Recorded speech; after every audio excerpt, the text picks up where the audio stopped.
Abdul kay Aurora na hindi sapat ang mga ebidensya para sampahan ng kaso si Sam. Napaka-imposible na siya ang nagtulak kay Paco sa bangin. Nagalit si Aurora na hindi makukulong si Sam at hindi niya matanggap na nagpakamatay ang kanyang anak dahil nararamdaman niya na si Sam ang pumatay kay Paco. Kaya kinausap niya ang general na bigyan ulit siya ng imbestigador kasi walang kwentang imbestigador si Abdul at hindi ito nagsasabi ng totoo. Samantala, galit na sinabihan ni Aurora si Sam na umalis na sila sa kanyang pamamahay dahil wala na silang puwang dito. Ngunit hindi aalis si Sam hanggat hindi siya nagpapaalam sa kanyang asawa.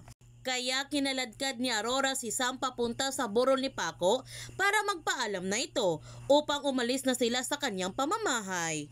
Kinabukasan, nagmamadali naman si Sam na umalis ng Palacio State at pinagalitan pa niya ang kanyang ina kung bakit hindi pa ito pumasok sa loob ng sasakyan para makalis na sila. Nakita naman ni Calvan ang pagpapanik ni Sam at tinanong niya ito kung bakit siya nagmamadaling umalis. May tinatakasan ba siya dito? Kaya huwag natin palalapasin ang kapanapanabik na mga tagpo sa Widow's War. Kung bago ka pa channel ko, don't forget to like, subscribe, and click notification bell para palagi kang updated sa mga videos in-upload ko. Thank you for watching and God bless to everyone!